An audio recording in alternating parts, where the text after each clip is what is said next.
today's call. I'm really glad to have you all here. I'm sure some of us will still be joining the call. So allow me to take this chance to welcome our country director, Daniel Juma, to give us opening remarks, and also just to thank the ambassadors for the great work and achieving our April Peacebuilding target training goal. Thank you so much. Welcome, Daniel.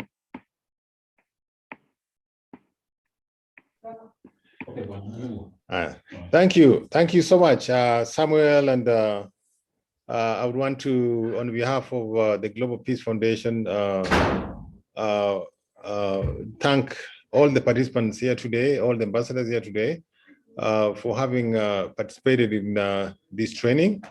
And mine is just to congratulate you and to let you know that we really value your participation, and we are hoping that you can utilize this opportunity to be able to learn more. As they always say, learning never stops. Learning, even for me, learning never stops. You can be amazed that I keep learning even from amongst you. Some of you guys who are doing great things, I still learn from you. So even our teachers, lecturers, they can continue learning. And that is why I really congratulate you for taking this opportunity. And I encourage you to read more, read books, read newspapers, read articles, so that you can be able to increase your capacity to be able to engage with your peers in every field that you are engaged in. So mine is to continue also to encourage my team, especially, Budoi. I'm grateful that you are collaborating with Budoi, and I'm sure that this collaboration will, of course, yield to better things to come. Yeah, so I don't have much to say. It's basically to welcome everyone, and I thank Dr. Sela, from NCIC, who was taking you through this training, and everyone who is involved. And I look forward to further collaboration. And all the ambassadors, may God bless all of you. Asanteni sana.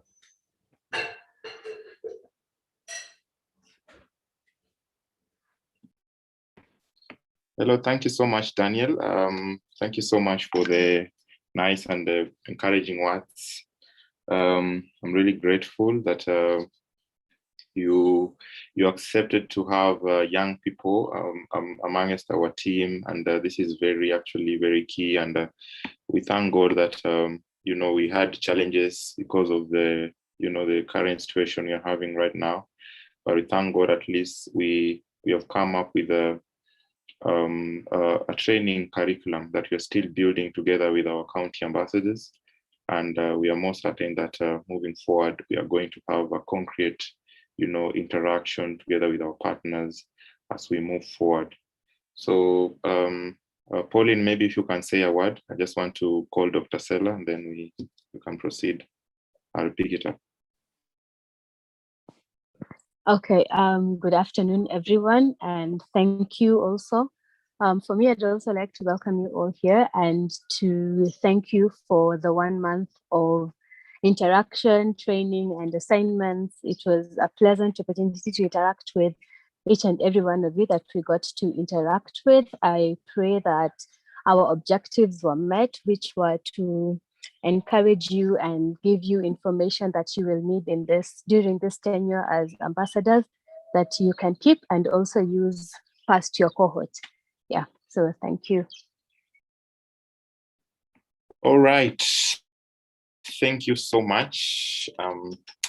Thank you so much, Pauline. And just allow me, as I'm supposed to start the introduction, I just want to thank you once again for your teamwork. You have shown amazing progress since we started. I'm sure we have had a little bit, of back and forth just to know what exactly we need to deliver. Of course, previously during our interviews. We mentioned about, having a curriculum, of course, training for the coming months, just to also, get us moving, because you realize we can't just have appoint you as our ambassadors.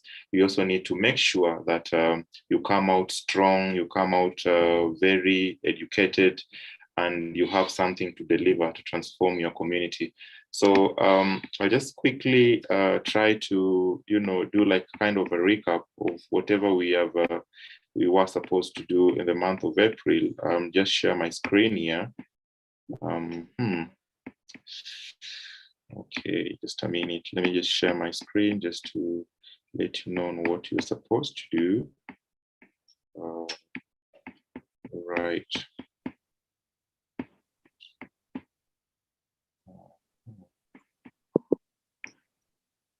Hope all of you can see my screen. Just try to log in using another account. Or I think this one will just work. Okay.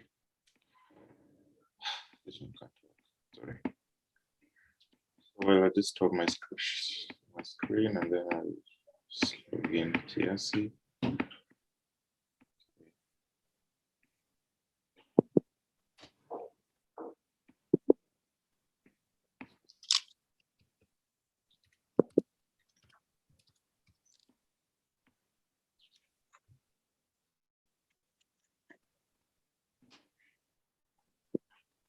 Okay, let me can now share my screen.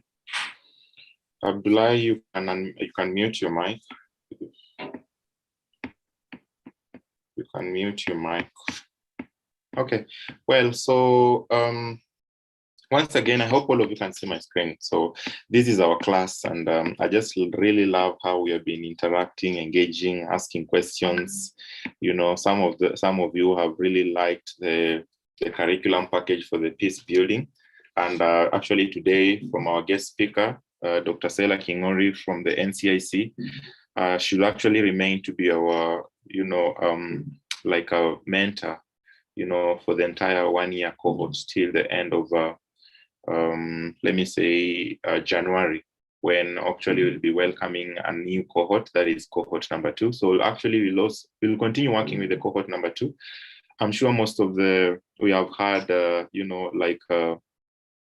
not like actually this has been our first cohort. So getting the exact what we need to have has actually been very strenuous. But actually we believe that moving forward you're going to have quality materials and actually more successful cohorts. And you remain to be the mentor in your county. You'll work together with the coming cohorts and continue working together. So the first thing that we posted was the strategic plan that we shared with you. Of course, this is it. So okay, let me just try to increase my screen. Well, so yeah. Number one, we had our pre-survey. Pre-survey was just to get to assess the readiness for your trainings, how ready you are, and also to assess what are some of your past achievements before the trainings. So I can actually say that from this, we had we have our survey here, and we have 60 people have already returned their survey, which is actually very recommendable. And we still continue to encourage you to please try the pre-survey. It's not like mandatory or you're pushing you to do that. It will help us to know how to package even the upcoming cohorts, which will be, we'll have our intake in July. So we still encourage you to try the survey, and if you're experiencing any problem, please let us know. You can either email me or call Pauline to help you. It's for your own benefit. And then, of course, we got into the second week. We should actually just call it the first week. We had basic concepts on peace building, and here we gave you the basic knowledge and what you really need to do, or you need to know about peace building. So we had some good materials that were shared on our first week. So this was the assignment, and the return is actually half. So that is very recommendable. Keep pushing, keep trying, and we have been responding to your queries. And yeah, the questions were well outlined here they were sent by Pauline, and I hope most of you really interacted well, which is something very commendable. Also, we sent some good reading materials that you're supposed to read at your own time. You can download them anytime, create a folder on your laptop or computer or your phone, have all this, because they really one day count even 10 years to come. So just have them, they really make sense in your future career. As well, we shared some let me call them complementary courses.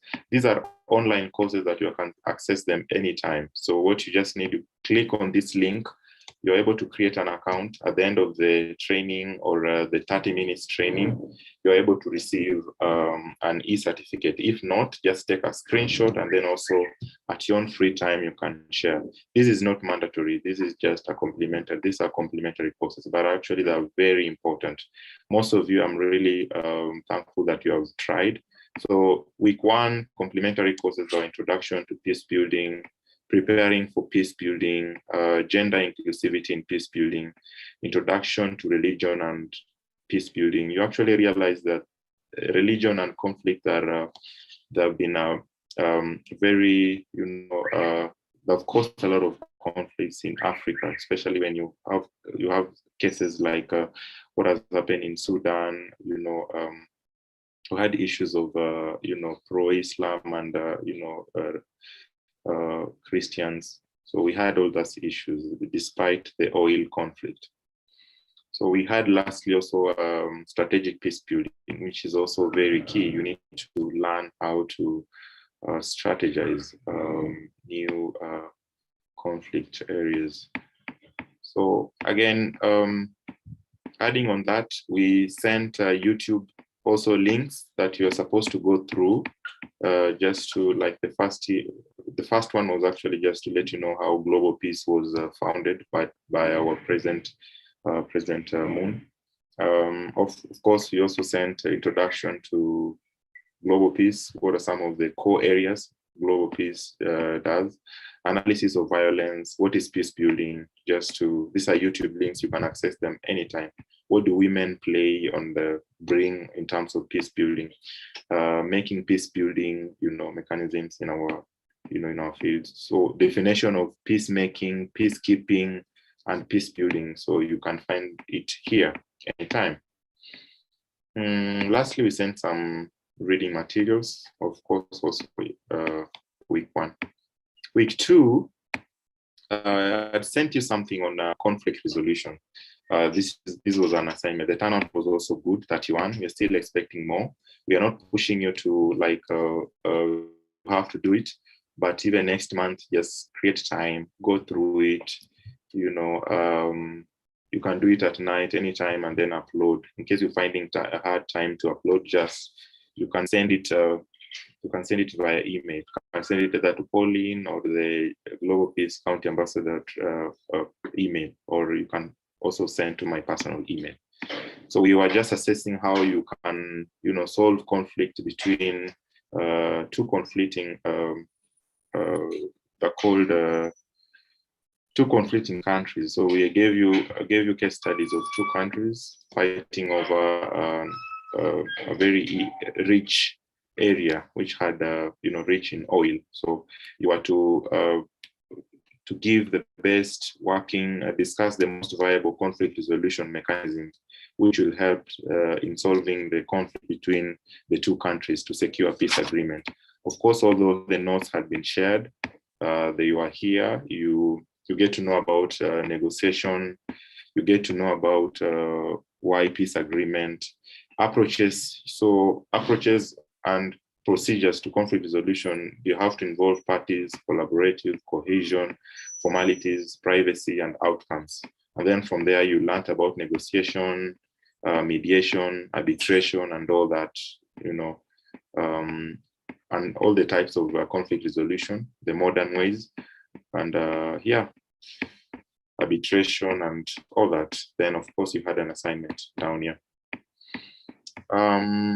Of course, we also had the technology-based courses.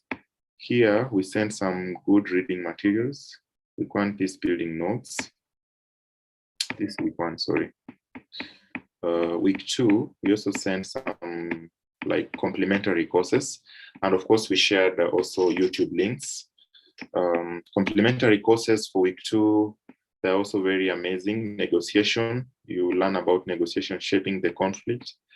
Conflict resolution, if you click the link anytime, you can access those courses. Mediating violent conflict, conflict analysis, and preventing election violence. This one is very key. You need to understand how you can prevent future violence, election violence. So at your own free time, you can go through it, and then you can send the certificate if you've been given one. And of course, future reads, we sent you some very nice material. This one is Allow gives a very broad description on natural resource conflict in Africa.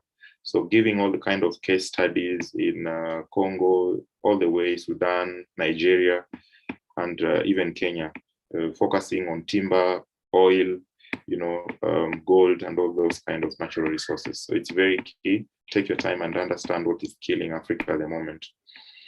And of course, also we shared this one on a real vernacular politician. So this is a very nice article that was provided by Dr. William Mutunga, the former Chief Justice. It's a very nice, reading document that you need to keep. So this one, you can download it at your own free time. And of course, you can have it. I hope I'm not running out of time. I have 3 minutes to welcome Pauline. Well, and then lastly, week 3, week 2, of course, I also sent you some very nice reading material on traditional methods of conflict resolution. So traditional conflict resolution mechanisms. So case study of Pokot, Turkana, Samburu, and Elgeyo Marakwet. They're very nice. You realize how they used to slaughter, like goats, and they were able to settle disputes, and the use of so many stuff that if you're able to go through, you're going to learn a lot of things, from Turkana, Pokot, Elgeyo, and Samburu. Prevention or management in the ethnic conflicts. You realize that, the conflicts between, how they resolve conflicts of, cattle rustling and all that. So it's very important also to go through those, future reading materials. Download at any free time. This is a case study for Samburu. Here we have the one for Elgeyo Marakwet. And then week 3, of course, it was very nice and interactive. It's more of international humanitarian law. This one was just to assess how, if you are deployed somewhere, maybe let me say an ambassador from Turkana, you're being taken somewhere to like Moyale or Garissa for a peacekeeping mission. What are some of the do and the don'ts that you're not supposed to, engage in? So it's also it was very important that and I grouped you into a very diverse group. You are not supposed to be in the same group with your friend, you are not supposed to be from the same county. So realize, like group 1, we had Mombasa, Marsabit, Kirinyaga, Turkana, Vihiga, Kisumu, and Nairobi. And then group 2, so group 1 discussed on the mission in Chad, group 2, mission in West Sahara, group 3, mission in Haiti, group 4, mission in DRC. So I sent you some good articles that President, Uhuru has deployed a troop, like more than 10,000 troops in Congo. So what is your text? So the group 4 had to at least comprehend that and tell us more on what's happening in Congo.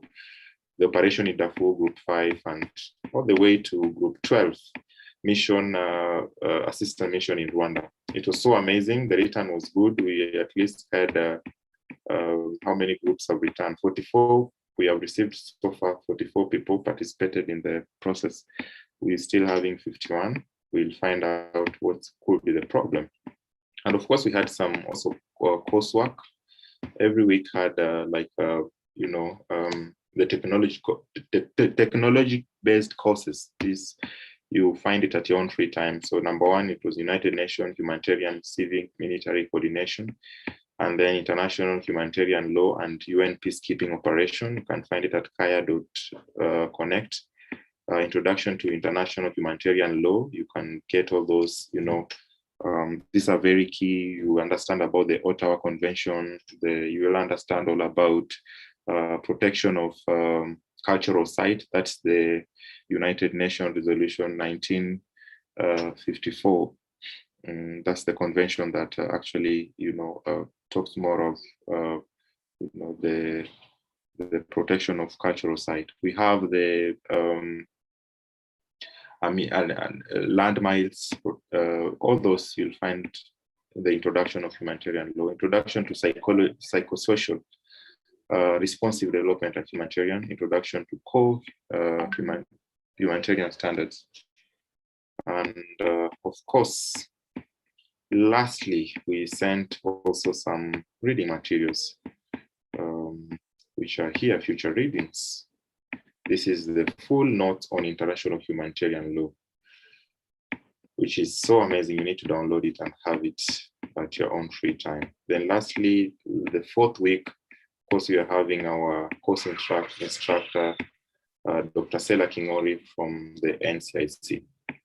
Hope to interact more, and we're going to engage. I want to take this chance to welcome Pauline to say 2-3 words before we move into now the presentation session, or discussions. We need to get your views. Tell us how you have interacted this week. How was your group discussion? Did you enjoy it? Where can we improve? And then moving forward, you're going to have a very successful training and end of our peace building training. Thank you. Welcome, Pauline.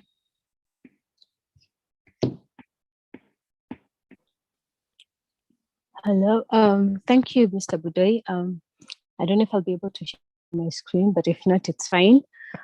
So before I want to begin, we're thanking you all for your time and cooperation throughout April for the first session of our training. And as we come to the end, I would just like to give an overview and give a remarks on how the training was, and also as we try to work out a way of moving forward and making it successful. The training, as we all know, we wanted to start this training as a way of investing in the next generation of peace builders through your ambassadors, and with the training and the leadership transformative and with the peace builders through innovative and transformative leadership training. And this included reading materials, the ones that Mr. Budoi has just taken us through, and application assignments that were meant to just gauge the knowledge of the materials that were shared, so that it's not redundant, so that we don't just send reading materials without feedback. First, I'd like to highlight very good participation and interaction. For a first session, it was a good turnout. Despite the numbers, there are people who reached out who were not able to make it, but they still acknowledged that this happened and they wished we had more time so that they could get time to join us. And also we tried to tailor the materials to remain relevant. And despite challenges that we had during the onboarding, there's still more work that we need to do to be able to reach each and every one of you so that we can all benefit from this program.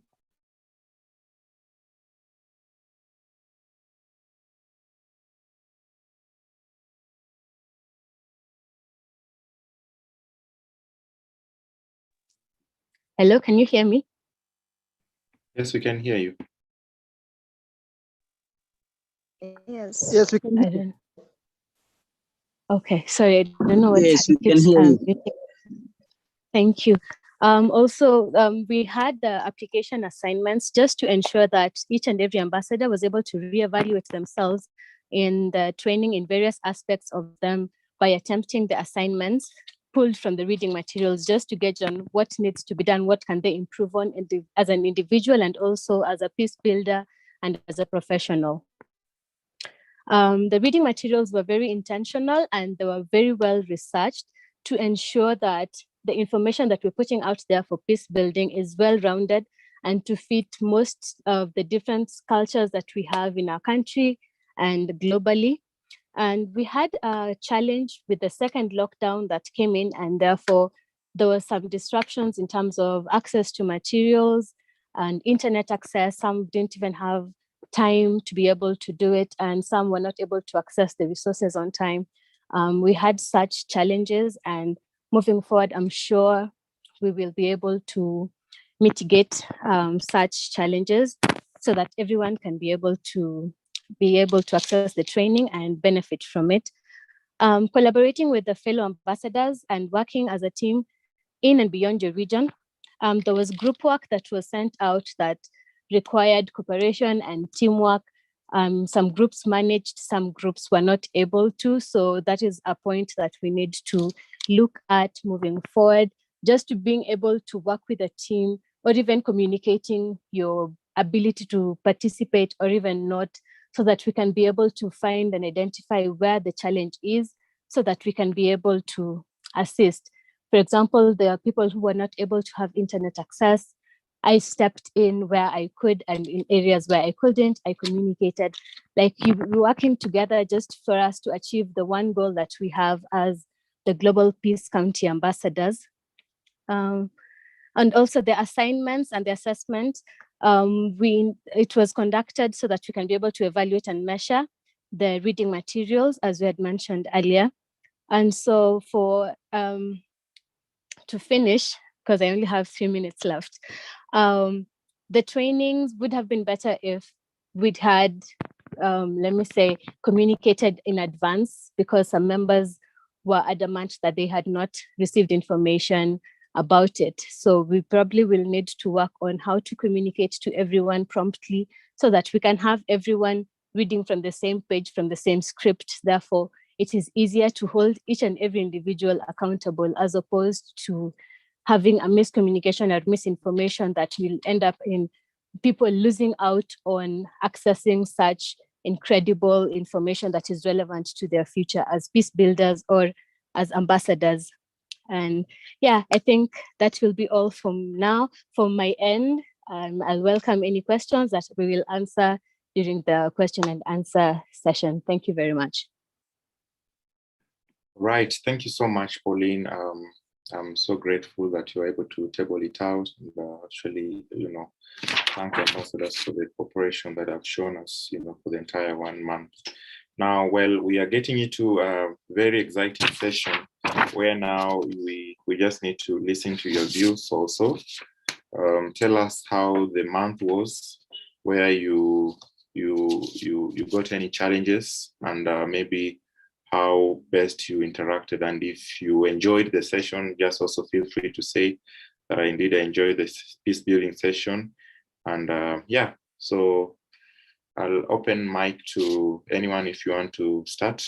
We have 30 minutes for this session. And then from there, we'll welcome our guest speaker, Dr. Sela Kingori from NCIC. So back to you, ambassadors. We also need to listen to you and tell us how your experience was, and how best can we help you further to be a peace builder. Thank you. So you can feel free to raise your hand or just open your mic, unmute, and then you can say a word.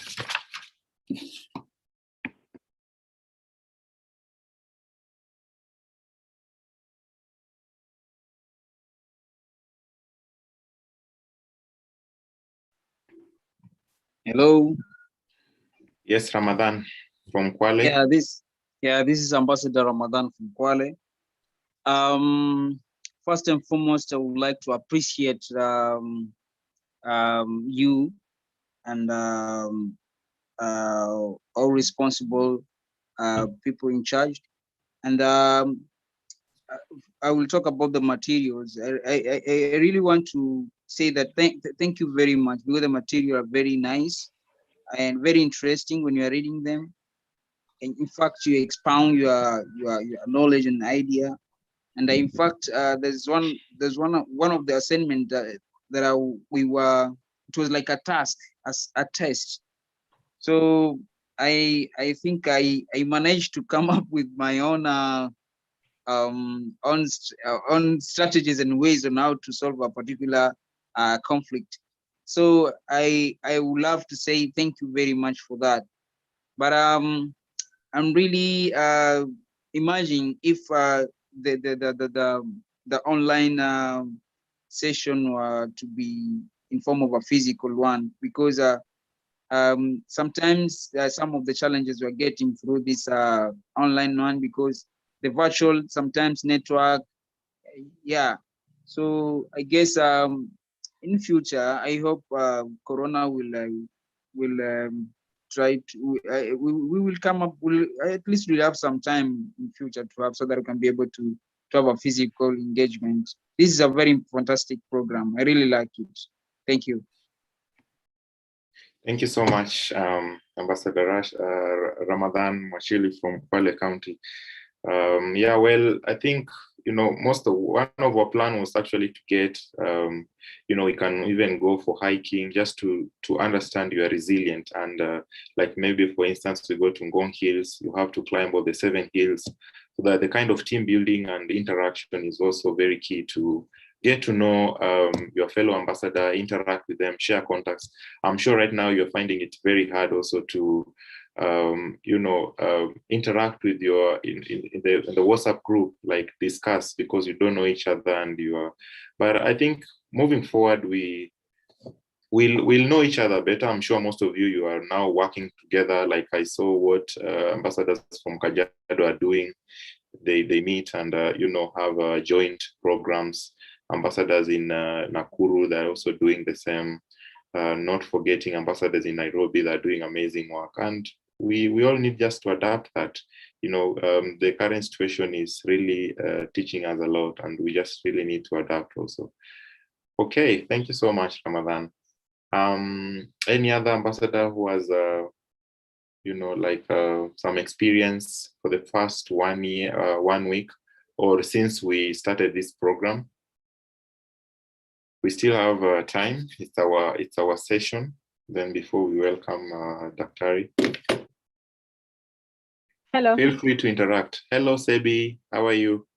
Fine. How are you? Very fine. Go ahead. Thank you so much for this opportunity. Mine is just to appreciate your work and the kind of training you're taking us through. I believe that very soon we would be having a physical meeting, as per my colleague has said. And on the materials you guys sent, I really appreciate, and I think they were the most informative things I've come across in regards to peace building. And I thank you so much, Budoy, for the coordination and the communication. Thank you so much. Thank you so much. I appreciate, and we'll keep giving you the quality that you deserve so that you come out as winners.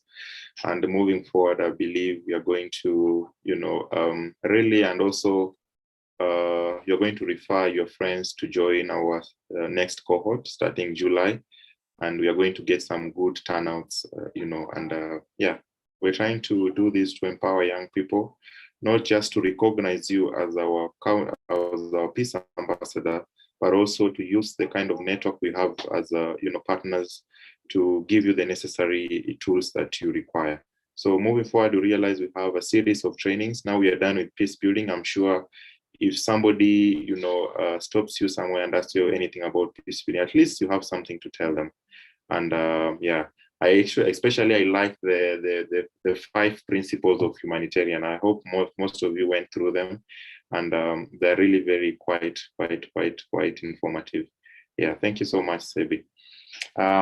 Any other ambassador? Feel free. I've heard from that is Nyanza. We have heard from Coastal. Anyone from Central to tell us something, or Nairobi or Western? Northeastern.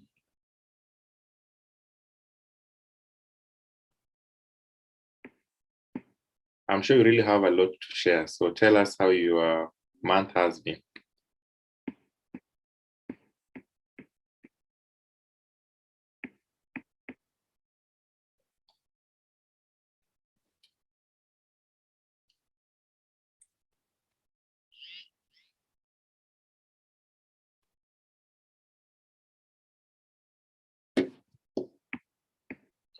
Philip, you have never missed a word. How has been your training? I know you missed some of the training session, but you joined the group work. I'm sure you have something to say. How was your group work? Good evening, everybody. Good evening. What I want to say is I want to thank, first of all, the guys in our team, and they are very aggressive. Kwanza Faith and Douglas, manze.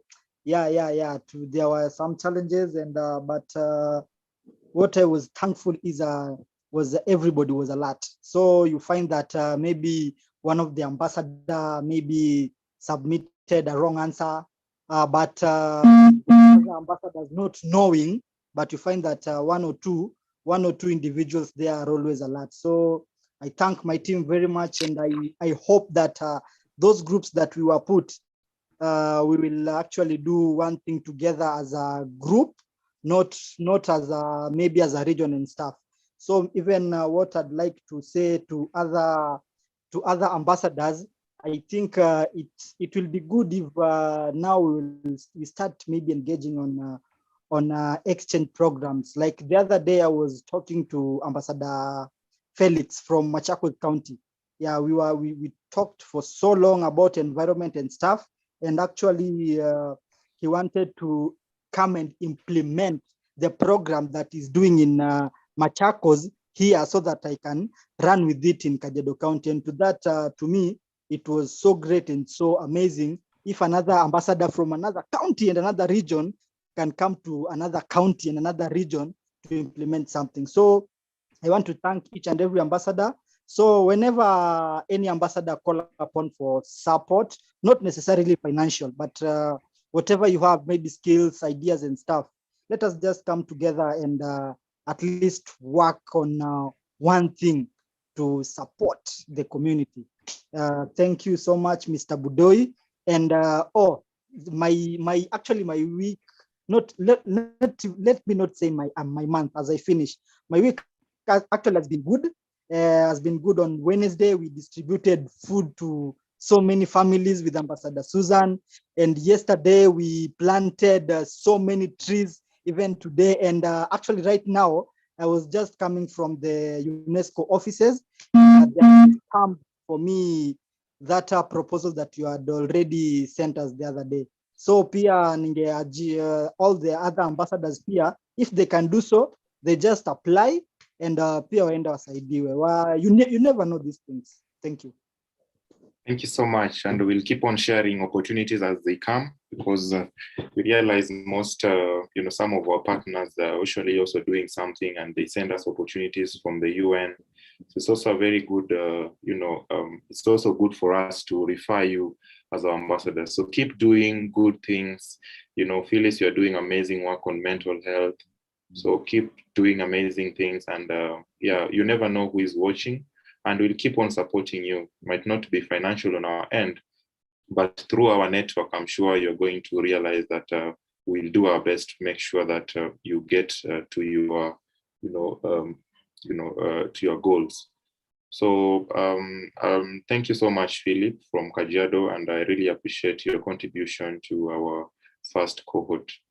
Well, any other contribution from our county ambassadors? We still have time.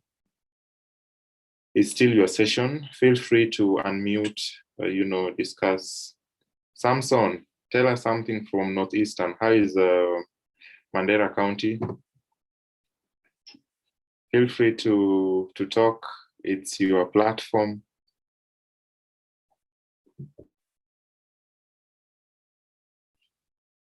Ambassador Kelly from Western, from Kakamega. How has been your week, your month? How has been your interaction with your fellow county ambassadors? You can just share. Yeah, thank you. So my week has been great, and I really appreciate the materials that you are supplying to us. We are really trying to read them so that we can at least gain some knowledge about the peace building, all sort of things. Again, I want just to emphasize to what our fellow ambassadors have been saying. you know, doing these meetings online most of the time and submitting assignment without having that physical engagements with our fellow ambassador, it's sometimes tricky because you don't know each other, hatujuani vizuri. But if everything goes to normal, we really have to try as much as possible to make sure we have at least one, even if it's not many physical meeting, at least one, so that we can bond to each other, get each other contacts. You know, even it's hard getting somebody from another team or another group, just going to inbox and start chatting with the person without that physical interaction with the person, knowing each other well, it's somehow tricky. But bottom line, I really appreciate what you people are doing and really assisting us to gain some knowledge, because it's not just about the peace building thing, but we are gaining knowledge across the board. After even the court program has ended, we'll at least use the knowledge back at our society to build the community. Thank you so much. Amazing. Thank you so much, Ambassador Kelly from Kakamega County. That is well noted, and I'm sure once the situation is, cools down, we are able to see what we can do, because you realize November we have our second Peace Builder Summit. I pray that in November we'll have less cases, or the country will be open for people to interact, and maybe absolutely we can always do something to see. If possible, we can always meet, and if they will have like gifts to give the best performing ambassadors in each region, it should be very amazing to have such session and people interacting, give your testimony how the cohort has been, and we keep on praying that things will come back to normal. Thank you so much. Sam from Nyandarua, you have something to say?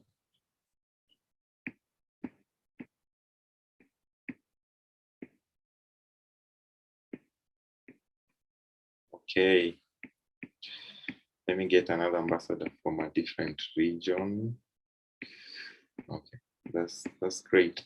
So yeah, Hannah, Ambassador Hannah, you have something from Wasinigishu. Has been your peace building week or month? How did you interact with your fellow ambassadors?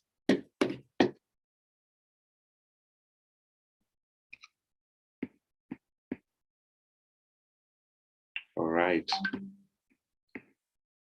Any ambassador who has something to add before I welcome Dr. Sela Kingori from NCIC? Any good words of encouragement, like what you want to encourage your fellow ambassadors? Yes, Ramadan.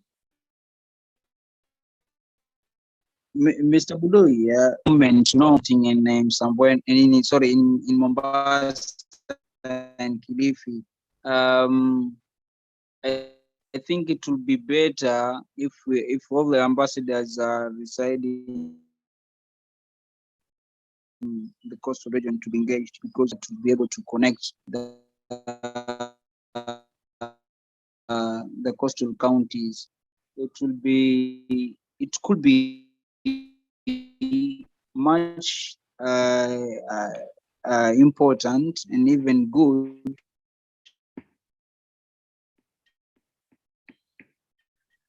to see all the ambassadors. Yeah. Thank you. Well, thank you so much, Ramadan, for that. Because at times, because of also the budget, we're trying to also to include, but as I had promised, at least we'll have one representative from the coastal region. Like now we are doing tree planting in Kilifi and Mombasa County. So I think it will be prudent if we also have, if we include other counties from the coastal region. So, but let's see how things work. If we get some good partners also on board to support, we can have as well all county ambassadors from the coastal region included.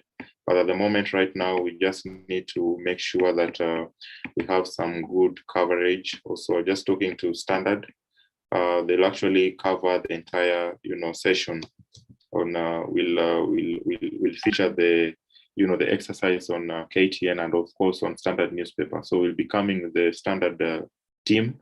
Of course, they have been our main partner on this program, and we are grateful that they are really also excited on coming on board and featuring the entire event. So it will be a great opportunity for our county ambassadors to appreciate that environmental conservation is also very key. So here is the poster. So this program is actually sponsored by Dr. Manu Chandaria, who promised some, to give trees during our virtual summit last year, November.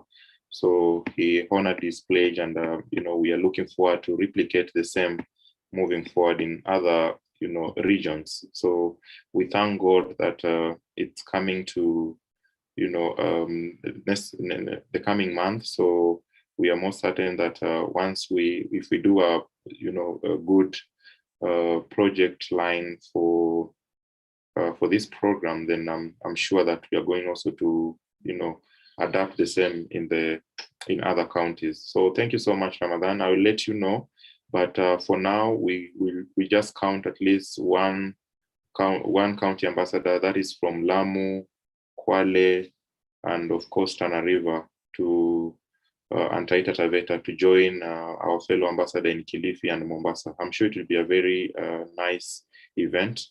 So I'm looking forward to your collaboration and actually coordination to make sure you help your fellow ambassador in Mombasa and Kilifi to plant these 10,000 trees that have been donated by Dr. Manu Chandaria, just to also honor his great work that he has done in this country.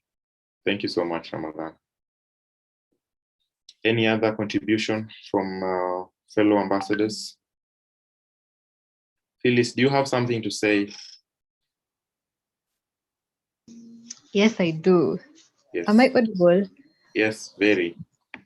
First, thank you very much for such good work. You guys are doing amazing, and the articles, the documents, the PDFs, the videos are all very informative. I'm learning a lot, and it's also a privilege to meet amazing people too. So there's this thing that I learned in a Zoom yesterday, and I'd request each one of us to do that. So it's actually a good idea. You see the names that we have in our profile, like the pictures you see and your names down there, because I learned it's a way of following each other and knowing each other more. You can put your handle there. Like for me, I'll change mine to maybe at Afyakili. Write a social media handle where we can find you. So after this, I will go there and follow you and follow the work that you're doing. That's all I wanted to say. It's something that I really learned to really help Yani. Thank you very much. Thank you so much, Phyllis. I think I've learned something today, and thank you so much. I'm grateful, and yeah, we are looking forward to having more collaborative and more webinars or Zoom meetings to see how better we can. Yeah, but thank you for that good idea. So he's actually talking about renaming your name to, you can indicate your social media account so that guys can know more about what you're doing. But I really like what you're doing in WhatsApp group. You are sharing your ideas, you're sharing what you're doing, and yeah, some of you so people are you're being inboxed by your fellow ambassadors. I saw it was very amazing when I saw ambassadors from Nyeri, Meru, and Uasin Gishu coming together to donate, foodstuffs and sanitary towels to, in Uasin Gishu County. That was very, very, very, very brilliant. And continue interacting together, share ideas, and yeah, I think that is very, very key. So yeah, Evelyn, you wanted to say something? Yes, hi, this is Evelyn representing Homa Bay County. So first of all, allow me to appreciate the efforts of the committee commitments you people have towards the implementation of this initiative. And as Pauline said about the notes, they are accurate. I think she used the word accurate. Is it? Intentional, sorry. Yes, She said I said the intentional. notes are intentional. They are really good notes, short and precise. It's true they're intentional because they are short and precise and they're easy to understand. So another thing I would like to say to my fellow ambassadors, in our groups, for example, there are people who don't stop. I mean, hata kama ni salamu. For example, my group, we haven't been able to do the assignment, but we have the groups. I want to encourage the ambassadors. Let us be open and interact so that we are able to move forward. Thanks. Right. Thank you so much, Evelyn. Thank you so much, Evelyn, from Homa Bay County. Yeah, well, we have introverts, we have so many people, we have different kinds of people. So we are interacting from different kinds of, across the country. So I'm sure we don't know each other, but, right now, we just really need to accept because of the situation and the current, because of the pandemic.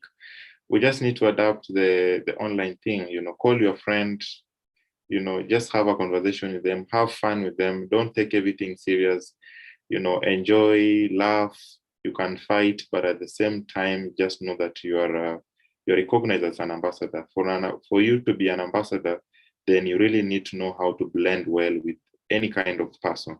So just feel free, interact, give encouragements. If somebody feels like you're not able to move, you're able to find out, and I believe you're going to have a very fantastic cohort as we come to, the middle of the trainings.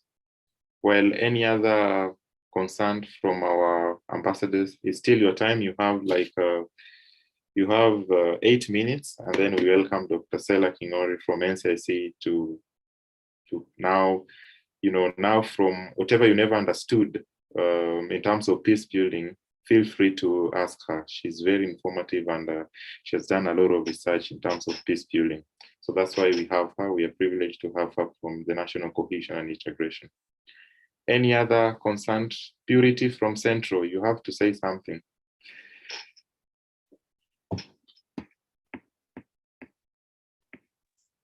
Something Hello. just can also just mean just saying hello. Thank you for the opportunity. Yeah, I've been learning a lot from the classes, the assignment, and I really appreciate. And also the Gpa from Embu and we are trying to develop an organization. We'll give you the results and it's ready. Thank you. Thank you so much. I really like how you're coordinating with your fellow ambassadors from other counties. Please continue doing the same. And we appreciate that. So yeah, if we don't have anything, let me just say about next month assignment. So next month, basically, we'll be having interaction. I don't know if I can, let me just see if I have the counties to present next month before I welcome Dr. Sela. Just increase very well.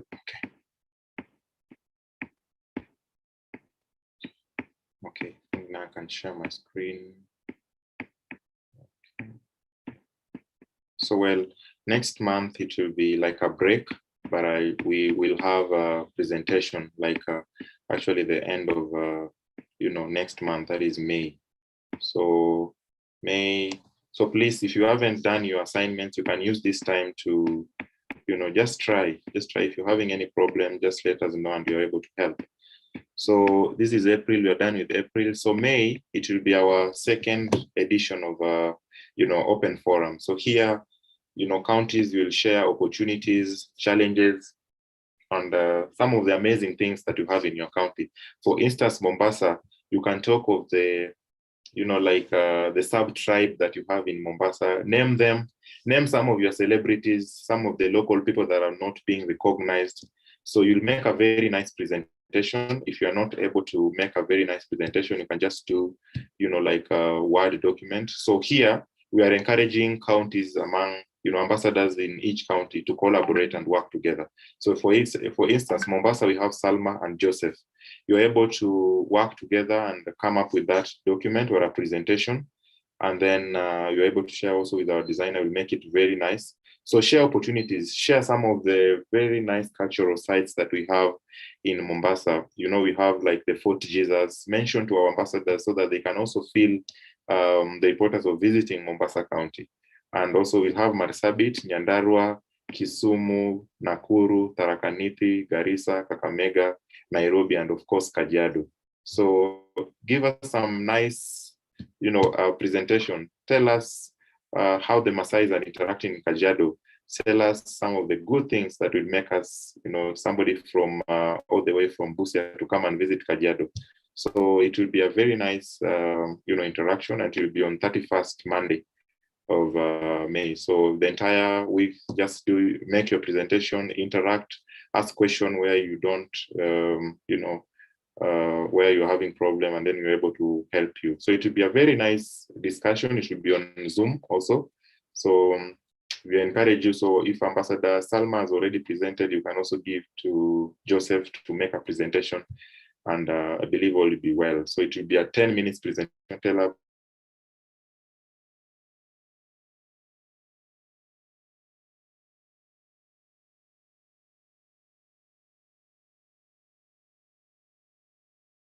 to better your county. So allow me to take this chance to welcome our guest, Dr. Selaki Kingori from NCIC. Thank you so much. Karibu Daktari.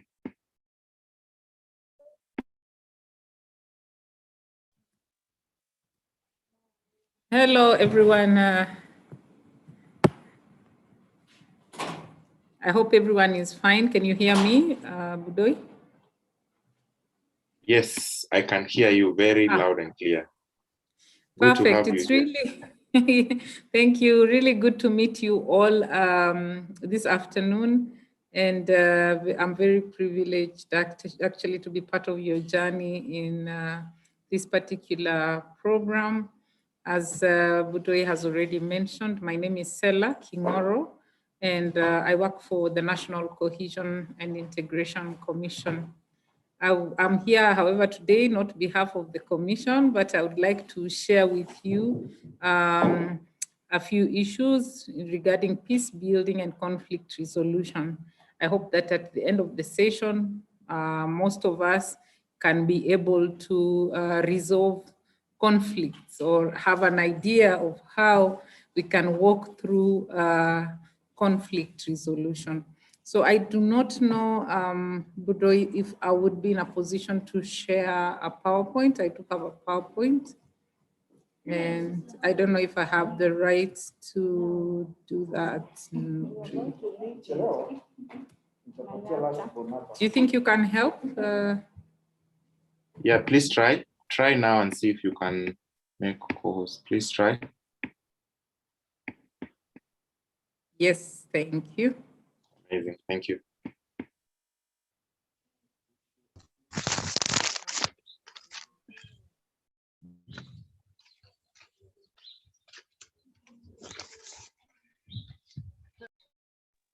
Okay, I hope we can be able to see the PowerPoint.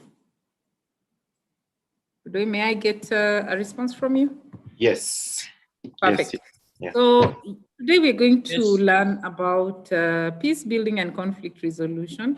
If we can look at the title, I intentionally omitted peace building because I looked at what you have looked at before, basic concepts of peace. And I realized that you may already have come into contact with the entire process of peace building. So peace building is a process that includes conflict analysis, which I see you have already covered. It also includes conflict resolution as a part of it. So this particular session, we will share a lot more on conflict resolution and not look at the entire peace building process from a bird's eye view. So in the next few minutes, we'll be sharing about what a conflict is. I know you already have looked at that, so it won't be very in-depth, but I'll start asking whether conflicts are good or bad for ourselves, and how can we resolve them, and the steps we can use to resolve them. So the main objective of this session is to actually not just give you knowledge on how to resolve conflicts, but the skill of resolving conflicts as well. By skill, I mean the discernment to know when to do what for a certain conflict to actually be resolved. So as you may already have been told, conflict is the hostility between groups or individuals due to incompatible goals. And these goals may range from very petty opinions to ideas, beliefs, values, needs, or even interests. So that means the incompatibility can arise at any one point, from very minor things to very major things. The other thing that this definition may have left out is the fact that conflict may arise even within an individual. So it doesn't have to be between persons alone, but even within an individual. So there are three types of conflict. We have intrapersonal conflict. That means you wake up in the morning, you'd like to go to work, and you look at your wardrobe and you have so many suits, or you have so many official wear, and you're thinking, what should I wear today? Or which colors should I take on with which colors? That alone portends a conflict, because part of your mind is saying, let me put on yellow today. Another one is like, no, yellow is prone to dirt. Let me put on black, you know, something. But there's also interpersonal conflict. This is conflict between an individual and another individual, where their goals are not compatible. Say we are together, we want to leave Nairobi to Kajiado, for example, or let me say to Mandera. And one person is like, I want to go by road, and the other person is like,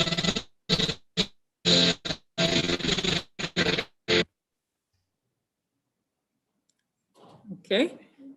So one person is like, let's go by road, and another person is like, let's go by flight. That already is a conflict, and you have to find ways and means of resolving it, taking into consideration the issue to do with cost, the issue to do with the timing used, whether you're going by road, it's more time, by flight, it's shorter, and so on.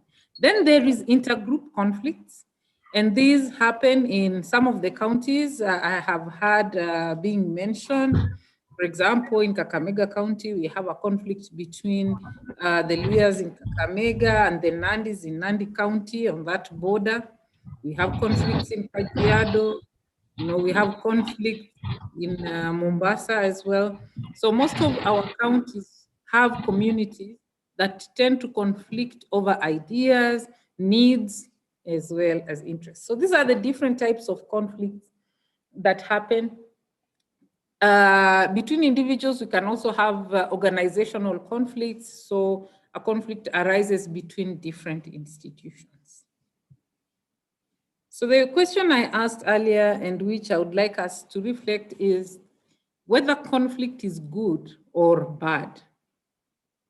And if you look at the two donkeys there, you can see that they went through some sort of spectrum, starting with every donkey wanting to eat hay, and each one wanting their own portion. So inside, I think their heads, they're thinking, we can't share, let each one of us get an equal share of either of the two portions.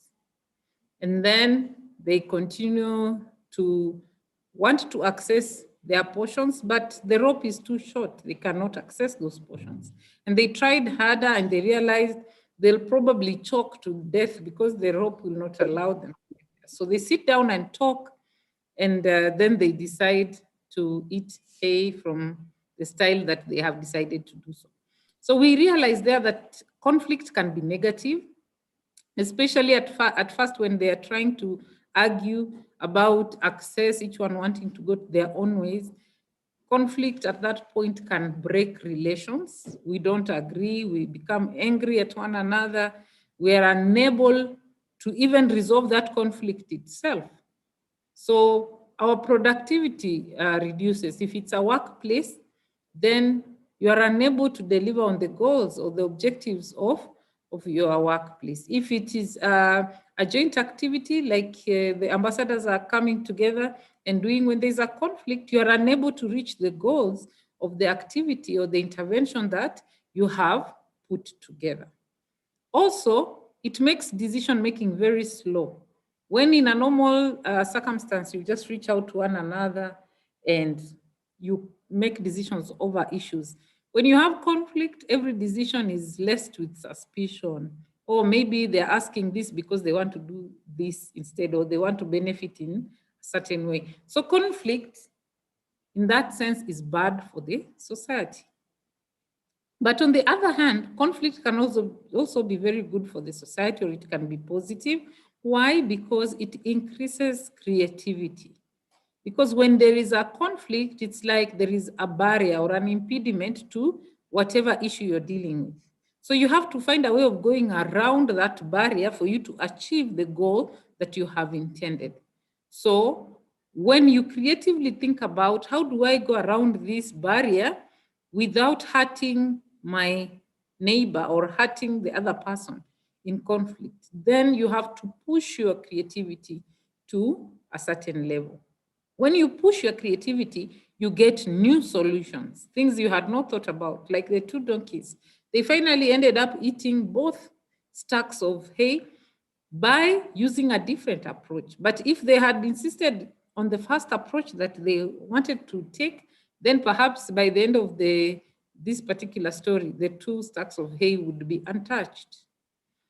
The last positive of conflict is that it gives us opportunities to test our capabilities. So when you are pushed to the edge, you will realize just how creative you can be. You will realize just how strong you are, you know, how smart you are. It's like someone leaving you at the edge of a cliff and you have no other way out, but you also don't want to die. So you don't want to jump into the river or whatever it is. So it gives us that opportunity to test our capability. So if conflict is good or bad, what really makes it good or what really makes it bad?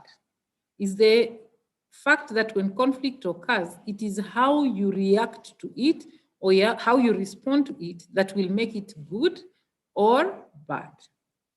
So what is a constructive conflict or a good conflict? How does it, or how do we know that a conflict is positive or constructive? A constructive conflict results in clarification of important problems. So we don't focus on the person, but on the problem or the issue at hand. You know, it also results in solutions to problems. When we focus on the issues, then we get to look at the solutions so that we don't focus on people and we label people as they are bad people, and therefore it impedes our creativity in thinking about solutions for the issues involved. Then it also brings on board people in resolving issues that are important to them. It does not leave out the people themselves. It also makes us to communicate with one another in an authentic manner. That is to say, I don't hide things from you just because there's a conflict. When a conflict is constructive, it helps the parties to talk and to arrive at an amicable solution.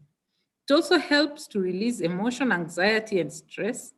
Most of you may know that when you are under conflict, you are extremely stressful or stressed out.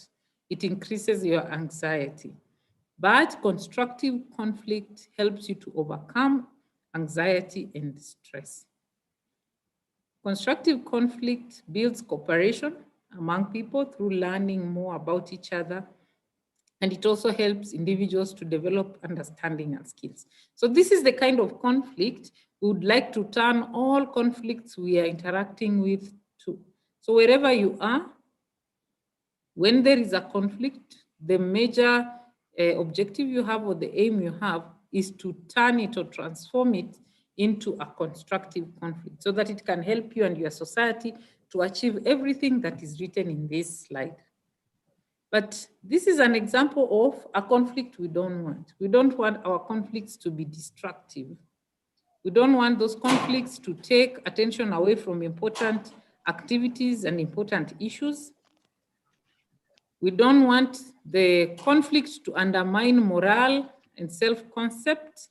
This is where individuals are discriminated, for example, and then prejudiced, and you make somebody feel really bad about themselves, like when bullying occurs. It makes someone feel extremely bad and they have a very low self-esteem of themselves.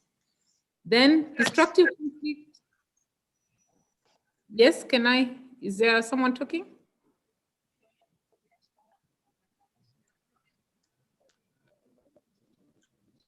Are we together? Yes, we are. Proceed. Oh, all right, all right. So as I was saying, destructive conflict also polarizes people and groups so that people start viewing themselves with labels, not just as human beings as we actually are. We start labeling each other and then we make ourselves not trust one another. That polarization comes from destructive conflicts. They also increase and sharpen the differences between the various groups and individuals. And finally, destructive conflict leads to irresponsible and harmful behavior, such as fighting and name calling. I need not remind you about how our political scene is in Kenya. It is partly a very good illustration of what a destructive conflict is, because you find people fighting, name calling, and bringing sharp differences between communities, labeling groups, among many other things. So that is a type of conflict we want to run away from, or we want to transform into what we earlier described as constructive conflict. So for us to be able to transform conflicts into constructive ones, there are very many ways we can do that. And these are called conflict management or conflict resolution styles. So how can we transform conflict to make it more constructive? So we have 5 conflict management styles, and we adopt these different styles according to whether we think that the relationship between ourselves and the conflicting parties, the parties that we are conflicting with, is important or not, or whether we think the goal we are seeking or pursuing is important or not. So these 5 styles are avoiding, accommodating, compromising, competing, and collaborating. As you can see there, if the importance between you and the person you're conflicting with is very low, if the importance of the relationship is low, and also if the importance of the goal you are seeking is also low, then we tend to avoid. We do not face the parties we are conflicting with. We tend to just ignore that issue because in any case, we don't have a stake in the relationship, but also the goal is not very important to us. But if our relationship with a person is very important to us and the goal we are pursuing or the issue at hand is not a very important issue, then we tend to accommodate. And in accommodating, one party yields the win to the other party. You simply give the win to the other person. And compromise has been put there in the middle, where both parties give something, but they also take something. So it's like a win-win kind of situation. You give something, but you also gain something. The other party also gives something, but they gain another. The fourth style is competing. And we compete when the matter at hand or the issue is very important to us and the relationship doesn't matter really. So we just concentrate on us winning. We want to get that issue, the matter at all costs, even if it means it's at the expense of the other people. And again, this is where I would want to put our politicians. It's more about competition than it is in these other styles. The final style is collaborating. Here, both parties win. You work together to find a mutual solution. So I want to speak about each one of these styles a little bit in detail. In avoiding, or when do we use avoiding? First, if we are talking about personality, this would be someone who dislikes direct conflict and confrontation. You know, the way we are nurtured in terms of socialization, or just the way we grew up, some of us do not like so much confronting people, confronting issues. If you are this kind of person, then you are highly likely to use avoiding as a style of conflict management. It is a good style to be used in certain or at certain times. For example, if an issue is inconsequential, then you could as well just avoid or ignore it after all. For example, you get to a restaurant and maybe you say you'd like to be served, I don't know what, a burger without cheese, and then they give you one with cheese. Or you want what, chicken,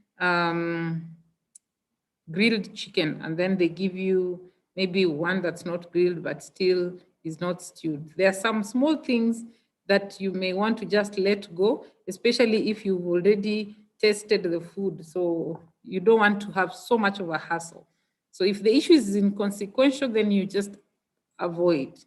Then when you have limited power of influence, if the conflicting party you are with has a lot of power and influence, then you may want to just use avoidance, let go. If the positives or the benefits of confrontation are less than the cost of it, like you will suffer more if you confront, then there's no need to do that. And finally, when a higher level of perspective is needed before taking action, that is to say, if a conflict occurs, but you need time for you to think through that conflict before you respond, then avoidance would be a good strategy to help give you time to look at all possible angles, and then you can respond from a point of knowledge. So the benefits of avoiding a conflict is that it also helps you avoid risks. So there are some risks that may come with conflict management when you make a decision to support a certain point of the argument or perspective of the argument. If you avoid it, then it avoids the risk of you being wrong, you supporting the wrong side, because you give yourself time to get more information and you make a more informed judgment. But avoiding also allows cooling.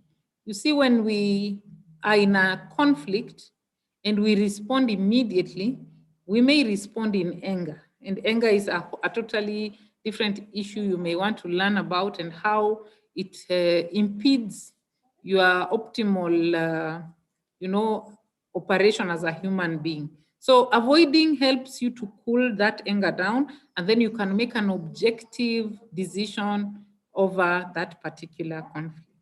The disadvantages of avoiding is that avoiding ignores one's own opinion. You know, like you want to say something, but then you ignore yourself. You say, let it just be.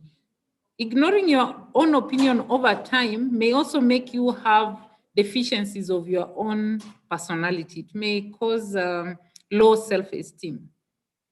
Also, in avoiding, it means you're not communicating, and it also means you are not doing anything about that conflict, which simply means the conflict still remains. You will find it after you go, wherever you go and come back, it will still be there because it has not been resolved. But also, lack of communication makes the tension and the trust between the two parties even worse. So instead of improving the situation, you might as well be making the situation even worse. So that is all about the first way of resolving conflict, through avoidance. The second one is competing. In competing, the scenario is, or the spirit of competing is that I win, you lose. Like one person will win, another person will lose. And this applies to people who are not afraid of taking an aggressive approach, those who use power to pursue their goals, even if it means that others suffer in the process. So if you're this kind of person, then you're most likely to use competing as opposed to the other approaches. Also, if you value winning in the short term over the long term, there is there's an American veteran, that's somebody who was in the war, the years of the 40s, who said, it's important for you to lose the battles, but to win the war. That is to say, in life, there are so many short-term things that you will give up an argument for, or you will lose that small argument so that you can win the major war, which is your relationship with that person, your relationship with that project, your relationship in the workplace. So there are small battles that you may give up, meaning you may use accommodation or any other method of conflict resolution, but the main goal is for you to win the major war.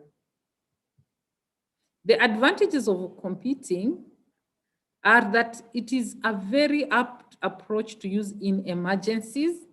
You see, when there is a quick or when a quick response is needed in something, then you do not have time to consult and give other people their views. You need to act fast, and therefore at that moment in time, what you think will save the situation should actually be the one that takes precedence. So competing helps in such instances. Also in self-defense, I can imagine where you're trying to defend yourself against a threat and you're like, let's collaborate or let me accommodate. It may not be the right time for you to think about these other styles of management when thugs have entered your house at night and they probably have a club or something. Perhaps competing at that point makes more sense. Then the advantage also is there is clear winning, and this should be really important for our society. We do not really have doubt as to who should be the winner at this particular point, because competition helps us to know that so and so is a winner. This is something that's been encultured in us in Kenya, particularly even in our educational curriculum, because every time we are like, okay, what position did you get, in your classes? I know this is rather changing with the new curriculum, the CBC, but it is something that's been inculcated in Kenyans for a long time. The disadvantages of this competing are that it disrupts relationships. That is to say, you win in the short term, but you lose the relationship in the long term because you win at the expense of other people. Perhaps you winning means someone else feeling really bad and having even a low self-esteem about themselves because they lost. Then competing makes the issue recur. When you have won in a competition, it doesn't really mean the conflict is over. In fact, it's more like the other party will say, okay, let me also gather myself up and come back and compete. Perhaps I will also win. So really, it doesn't sufficiently address the conflict at hand. And finally, competing provides very limited opportunities for us to learn from other people, because you're only focusing on yourself and on your win, such that there could be many other perspectives being brought to the table by other parties, but you do not have room to actually learn from them. The next one is accommodating. And you are highly likely to use accommodating if you value your relationships. So if the relationship between you and the persons in that conflict are very valuable to you, then you are likely to accommodate. Now, when do we use accommodating or accommodation? We do that if the issue is more important to the other person or the other party. What that means is that you have actually taken time to look at the needs and interests of the other party and looked at your own needs, and then you imagine that this issue is more important to that person than to yourself. That way you are likely to accommodate. Then you also are likely to accommodate if you want to build goodwill in the short run, so that you can get concessions in future or in the long run. So I give today an opportunity to my friend, because tomorrow I know that a similar opportunity will be there, and I'm hoping that they can extend the same olive branch back to me. The advantages of accommodating is that the other person is more important. So you really value that person, you value the relationship you have with them. And the other advantage is that this builds goodwill and trust among two individuals. So they are able to build a better relationship. Disadvantages is that they give in, you give in, and also you let go.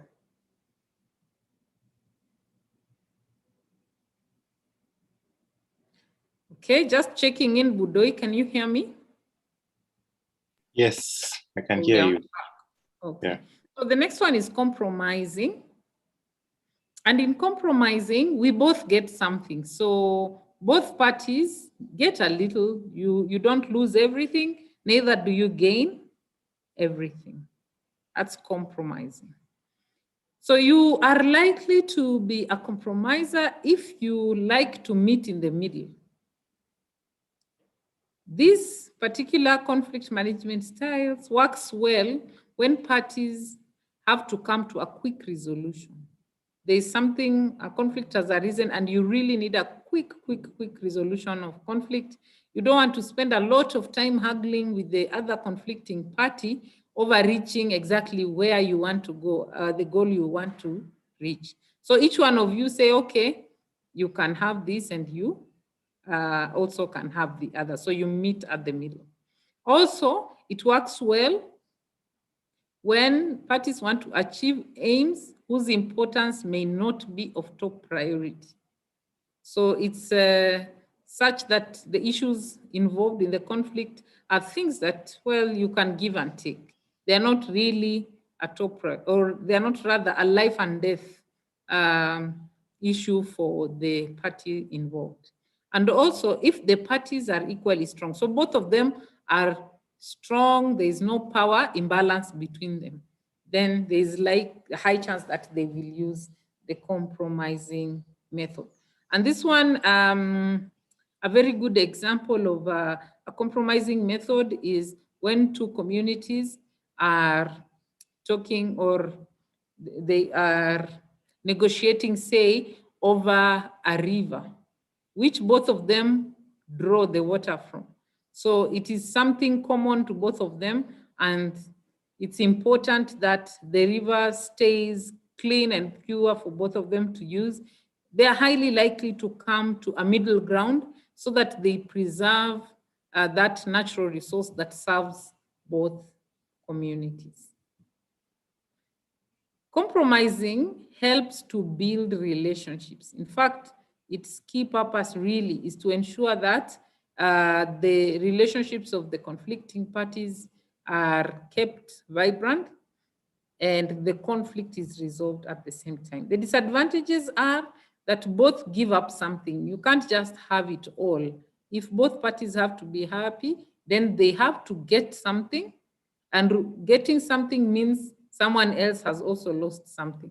So you have to give and take. A party gives something and takes something, and the other party also gives and takes. Finally, this particular style is time consuming. For you to get to a point where you agree on what should be given up by this party and what should be given up by the other party, and then the other party also agrees to take whatever it is they have decided to take, it usually takes a lot of time, but it's a very fulfilling process, which also has sustainability. Then finally, there is collaborating. In collaborating, I win, you win, both of us win. We don't lose anything, we gain everything of sorts.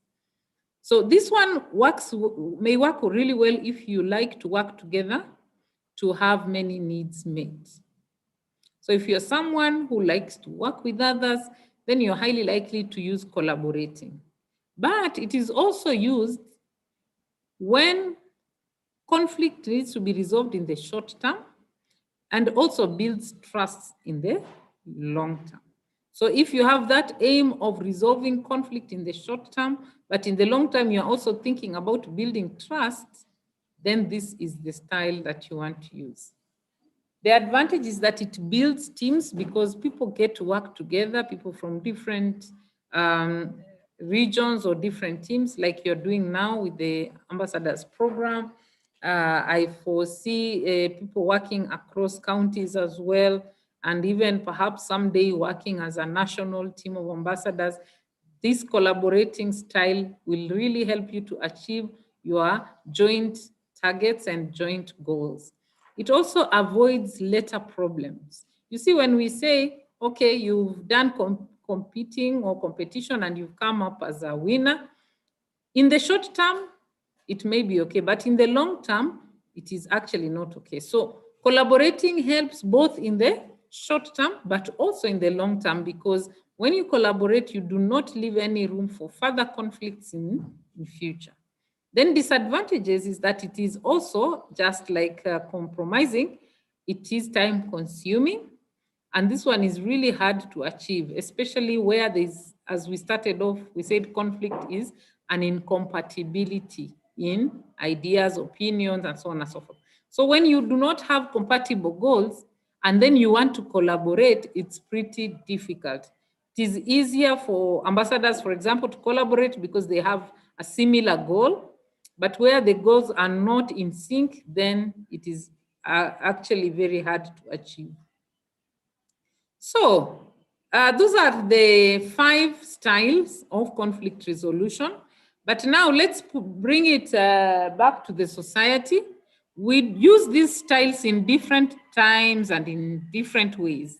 But in the society, we can use negotiation where 2 people, myself and Budoi, have a conflict over, for example, when do we hold our next virtual meeting, or do we hold a virtual or physical meeting? Then we negotiate. So Budoi will tell me we can't have a physical meeting because we have a lockdown in Nairobi. And I will say, no, we must have a physical meeting because the lockdown does not exclude meeting of at least less than 5 individuals. And we can haggle over and over until we get to a solution where we probably meet somewhere in between, or we use any of the styles that we have mentioned. Then there is also facilitation.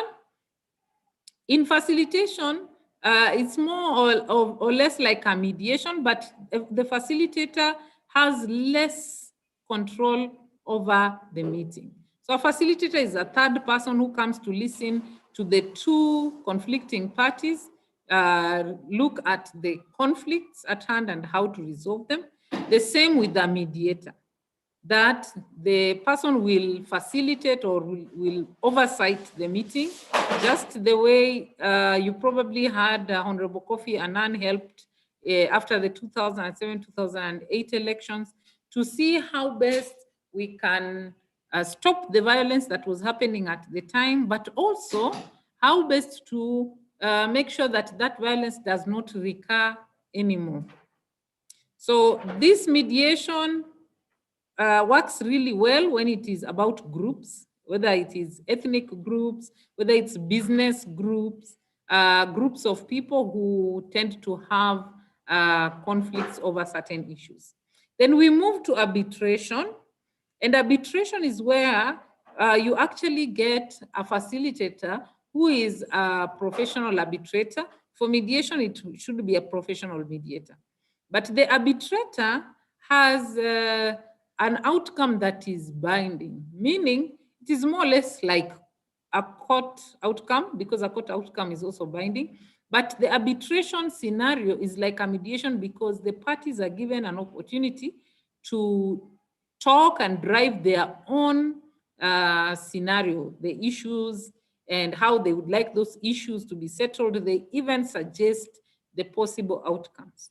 So that is arbitration. And finally, the court, which is the litigation process, it has really less control, because when a court decides a matter, then that is sealed.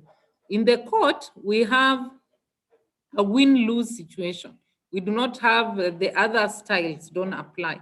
It's just competing. One wins, another one loses. For the arbitration, it's neither here nor there, because the final outcome is agreed upon by the parties. So the parties, if they use compromising, then they will have give and take. If they use collaborating, then they will both win. So for arbitration, just like it is for mediation, facilitation, and negotiation, there is room for you to choose whatever conflict management style you think works well for the issue that you are discussing. So the last thing I want us to talk about is now, if you're confronted by conflict, what steps will you take, or how will you actually handle that conflict? And we have 6 steps. For short, I usually say secure. That should be your code word for resolving any conflict. So you come into contact with conflict with a friend or with someone else. The first thing you want to do is to secure clarity. What is this conflict about? What is the issue about? When securing clarity, do not focus on the person, focus on the issues. So once you have brought out the issues, then you establish the goals, and these goals must be common. So the question is, what is your interest? And what's the interest of the other conflicting party? Once you have a common goal, then you now consider the possibilities. And then when you have so many possibilities, you choose what is best for you. So there is a point where you have to get to, before I get to the choice, you first understand the barriers. You have so many options. You understand, if I take this option, what will impede me from getting there? What will prevent me from arriving at this option? So that is understanding the barriers or the challenges that you have with the options available. Then once you have understood the challenges, you reach the best alternative, meaning you make a choice of the many options that you have listed down, which is the best choice. And finally, you now ensure implementation. So this particular the step for conflict resolution can apply on personal problems, like if you are having a problem between you and somebody else, if you're having a conflict between different groups, if states are having problems between or conflicts between them. So it is a step that you can follow to resolve conflict at any particular level. Now, a very good example would be a story of 2 girls who are fighting over an orange. So one wanted the orange and the other one also wanted the orange. And so in step 1, the idea was they need an orange. It was clarity that each one of them needed an orange. Then when they wanted to establish common goals, Then they realized that one of them wanted the orange to make fruit juice, and the other one wanted the orange to make cake. So that means they only wanted the rind, or what we may call the skin of the orange, to help them make the cake. So they looked at available options. What are the available options? The available options had so many things, like give the skin to the one who needed to make cake and give the inside part of the orange to the one who was making juice. And then, understanding the barriers, they realized, well, for the one who was making juice, they would have to distort the skin of the orange for the juice to come out. So what would then be the best alternative? And so they decided that they would peel the orange first before it is put into a squeezer to get the juice. And at the end of the day, that is the best alternative they arrived at. And next, they ensured implementation, meaning they peeled the orange, gave the skin to the one who was doing the cake, and gave the inside part to the one who was to make the juice. Now, implementation is very important. We can talk and arrive at best alternatives, but if we don't implement, then it becomes a recipe for another conflict. And this has been the case in most counties. When we talk about community conflict, we come together, get a peace agreement, and then we don't implement that peace agreement. So it only worsens the conflict that is existing. And that is why all the 6 steps are important when we are doing conflict resolution. Finally, we need to change our attitude. And this is part of attitudinal change. Instead of saying we have opponents in conflict, we say they are partners. Because when you say opponents already, you have decided to use a mode of, like it's a fight or a battle mode. So that means you may not use collaboration or compromise in your approach. Instead of attacking and defending, you cooperate. Instead of having you or me, which is a competitive attitude, you say you and me or you and I. Instead of having knee-jerk reactions, which is immediate reaction, you do a needs analysis, which means sometimes avoidance can help you so that you have time to do an analysis of needs to see what kind of response you can have to that conflict. Instead of having conflicting needs, you can have complementary needs.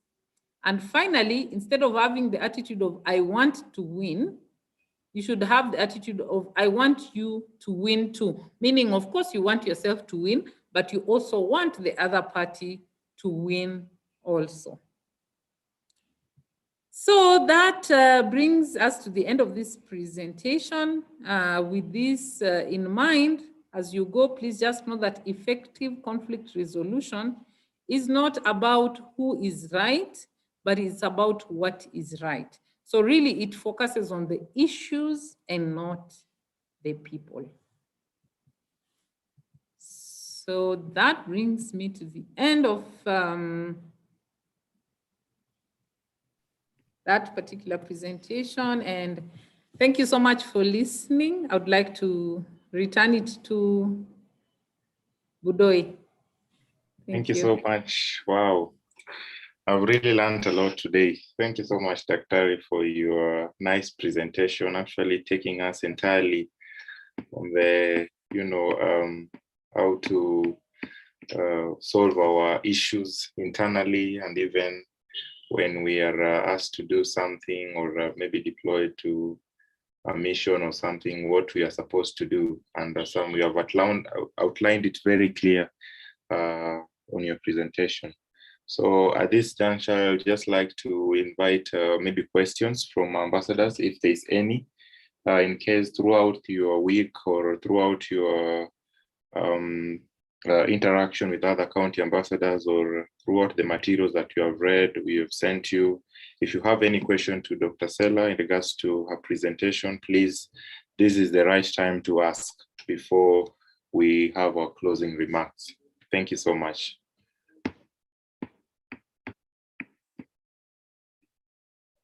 Any question? Yeah, I have a question. This is Ambassador Ramadan. Yes, proceed. Yeah, could you? I need a clarification on facilitation and mediation as the methods of solving a conflict. So, yeah, some clarification, facilitation and mediation. Thank you. So, Stella, Do you like me to respond, or we get a few, then we respond together?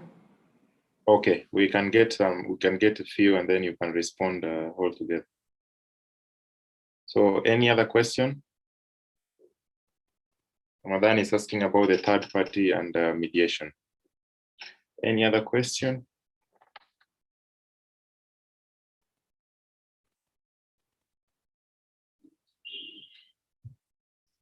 Okay, then Dr. you can proceed and respond to his question.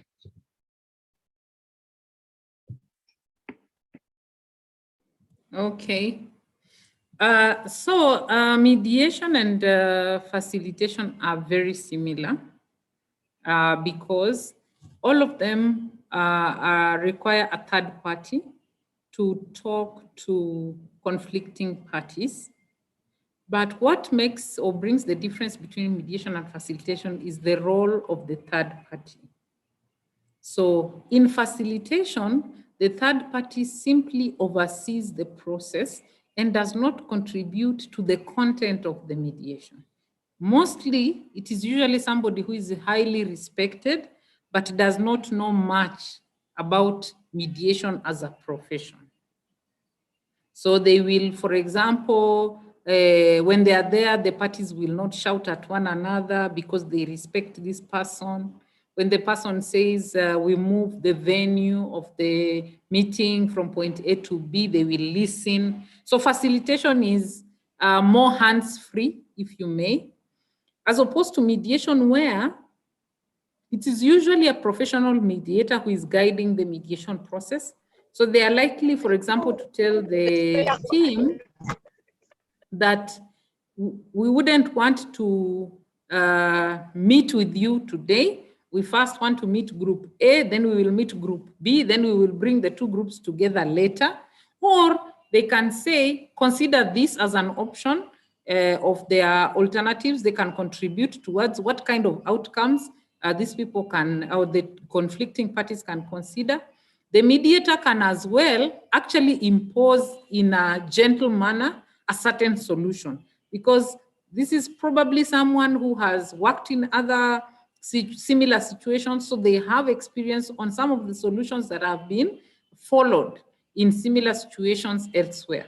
So that is the difference. The mediator will contribute more to the content of the mediation process, can in a way impose suggestions on the team, while the facilitator is just a hands-free facilitator, if you may, a hands-free guide to the entire process, who does not actively contribute in any way. I don't know if I'm clear.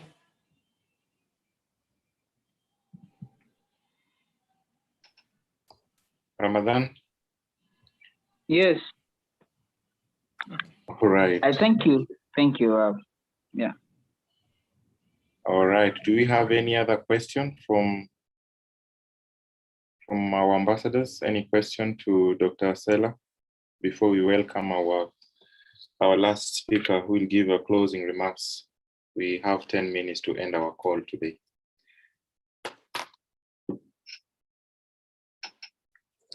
Yes, I have a question, Samuel. Yes, please. Yes, about the conflict resolution practice. At what point will, for example, will we have a renegotiation happening?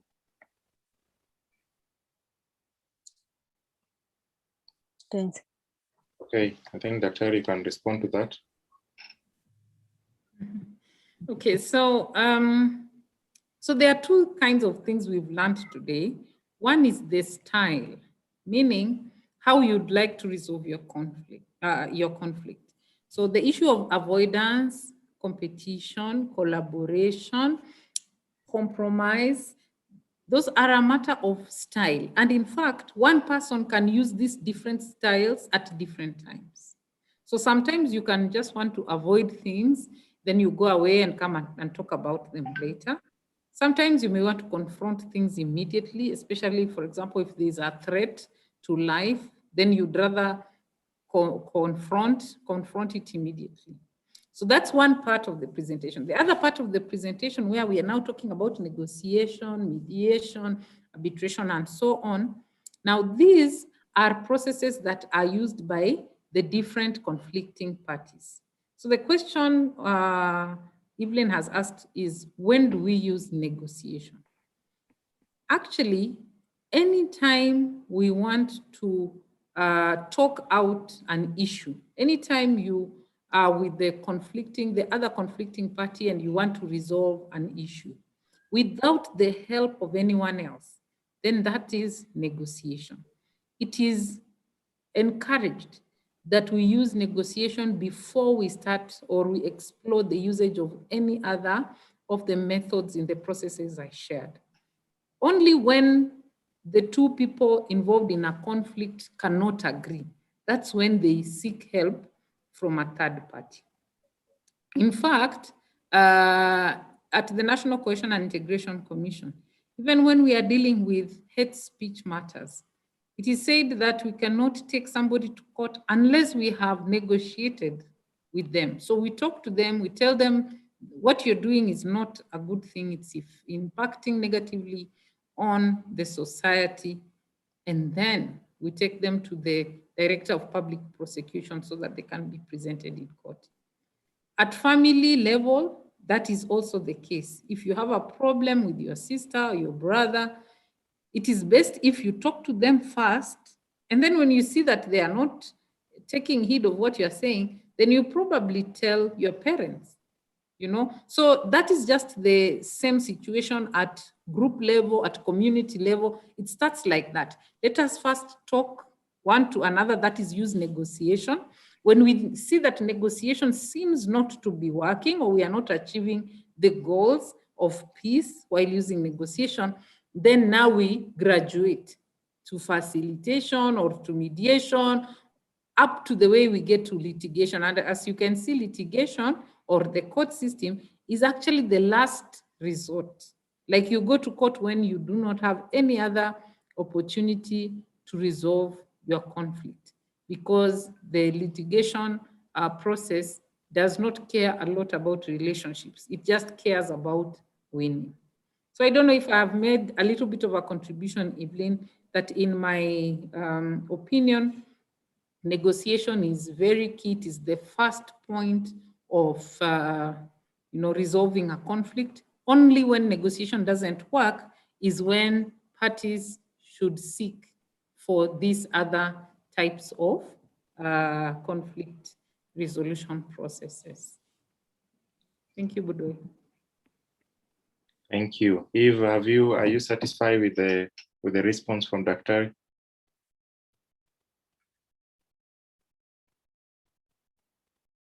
Evelyn? Yes, Samuel, I can hear you. I was asking about renegotiation. For example, you negotiate and then you're not able to agree, you involve a third party until the point you reach the adjudication. So is there a process in between, a way that instead of going to mediation or going to the courts, you can negotiate again to start the process? Okay, Evelyn. I have had a couple of times that the court actually returns people to negotiate. Have you ever heard of out-of-court settlement?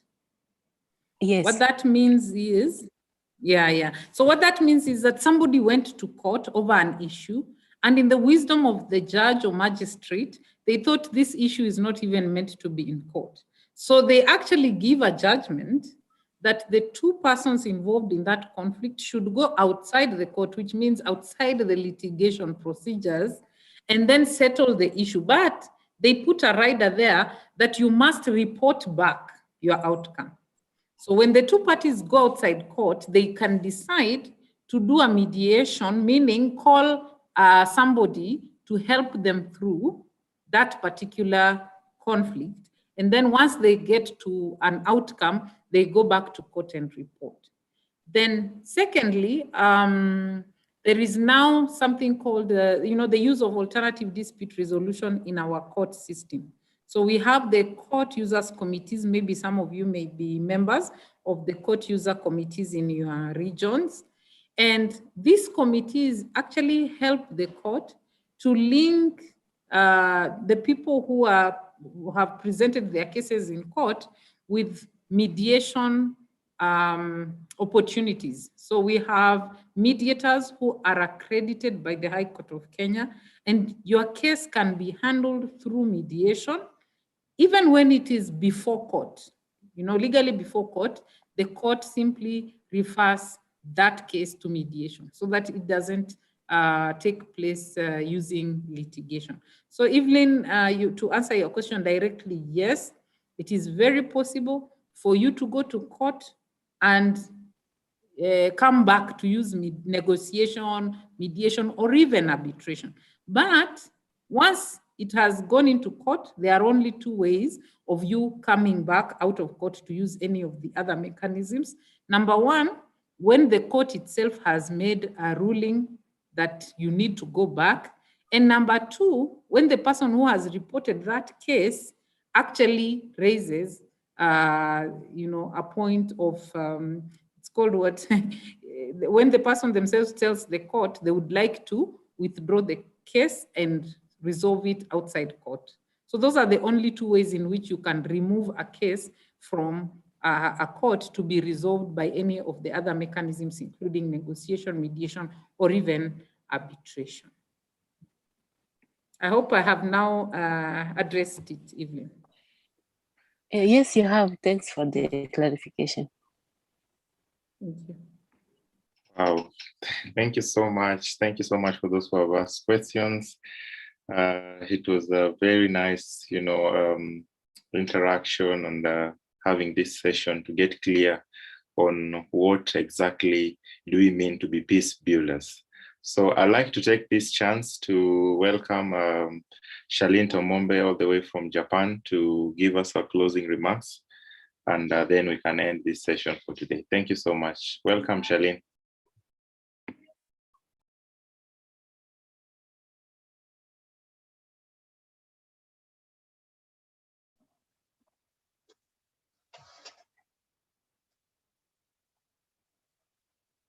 Hello, everyone. I'm so glad to be here again and be able to address you. Hi. I already feel I'm part of Kenya's family, really.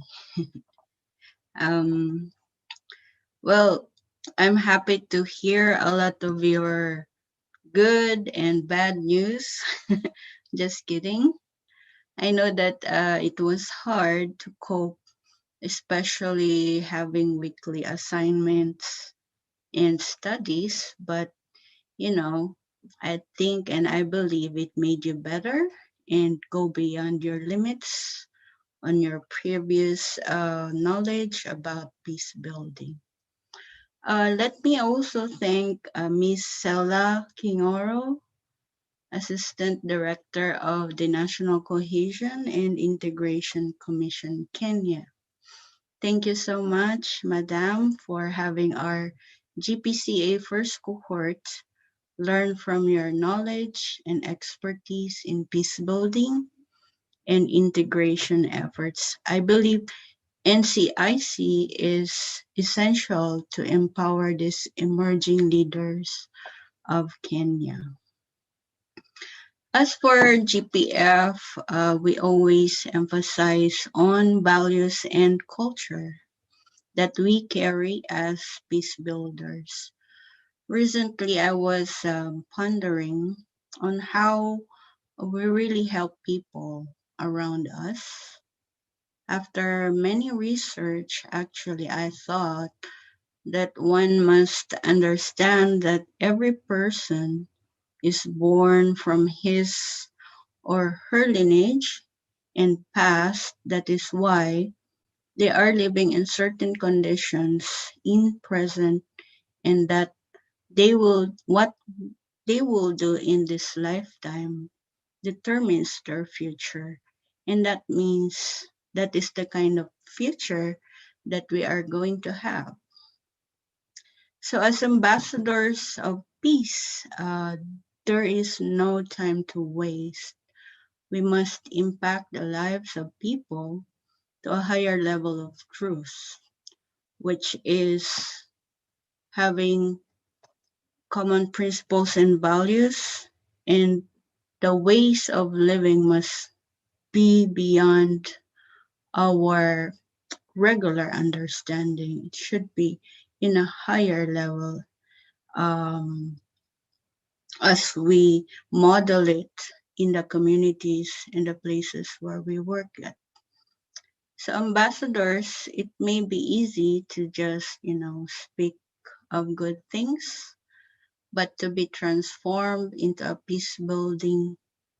uh, peace builder, requires painstaking efforts, means that you have to sacrifice to reach your noblest ambitions. I have read some feedback about the challenges and not being able to commit further with this program. But hey, we're not in the real battle yet. After this course, you shall embark anew as emerging leaders of Kenya. And there's more to dream of one Africa and Africa for the world. Being here is not enough, of course, not at all. Real substantial skills comes from years of experience, just like our respected and honored speaker for today. So being in the real battles in life, how you emerge as moral and innovative leaders. Please ponder on those two words, moral and innovative. Putting that into equation, moral plus innovative is equals to the square root of peace. I just made that equation. Just adding the two doesn't make sense, but experiencing the two gives you the square root or the essence of peace. So I hope that in your remaining months as first cohorts, instead of looking for loopholes, problems, or issues, please solve it together in the spirit of camaraderie as one family. And this, I hope, will be the culture that you can extend and impact your counties and immediate communities. Make this program better and pass it down to the next cohorts to come. Knowledge and skills is driven by culture. Please also take note of that. That is why we have good and bad leaders out there. With knowledge and skills, there's corruption. With knowledge and skills, there's abuse. With knowledge and skills, there's also technology. But again, that technology, for example, is driven by culture. So be careful what culture and values you carry as an ambassador. And as leaders, because it adds to the collective suffering of the future generations. Actually, when I visited Kenya a decade ago, I really thought why the disparity in social and living conditions are so extreme when Kenyans are so smart. Kenya is rich in natural resources, so it doesn't make sense. But I understood something when I took a taxi ride from my hotel going to the venue. The driver told me, you know, in Kenya we practice polygamy. And he was even proud of saying that. And he goes even further saying, you know, my wife doesn't want more kids. That's why she allows me to relate with other women. And he gave me that look. So I replied, well, that's just sad to hear. Can you pull over and give me my fare ticket? So meaning to say, whatever we do and how we live our lives, we should always have that filter of the values that we carry within ourselves, and that's how we relate to other people. So with the knowledge and the skills that you will have, that would determine what kind of society we also have. So for example, just like the taxi driver, well, that's just you know, we don't know how many victims did he had anyway, and so he may be, you know, destroyed or abused a lot of innocent men and women in his lifetime. You see what I mean? So what's my point? The very key to solving problems is the kind of principles and values one carries in his lifetime. So what's yours? That's the question. In GPF, we emphasize the culture of one family under God. So you as Global Peace County ambassadors, please have the same culture as your own, and any knowledge and skills that you have will bring forth a brighter and prosperous Kenya. Asante sana, thank you, and may God be with you. Wow. Thank you, Samuel. Thank you. Thank you so much. Thank you so much for the words of encouragement. And I do believe all ambassadors have heard, and I'm sure they are going to put it into practice. And moving forward, you're going to have a better cohort and better leaders in our counties and, of course, our country at large. Thank you so much, Aline. And of course, I want to take this You're chance also to welcome. thank everyone. Thank you, Daktari, for joining and sharing your piece of presentation to our ambassadors. We don't take it for granted, and we appreciate you. And I'm sure you're going to remain there to be their mentor in the entire 1-year cohort. In case they have questions, they are free to call you to, you can give them any kind of inquiry that they will need. Thank you so much, everyone. And allow me to, wish you well. And as we continue to interact, we have assignments those who have not done. Kindly just get, if you at your own free time, go through them, get the materials, read them. You can file them because you use them and you will need them in your future.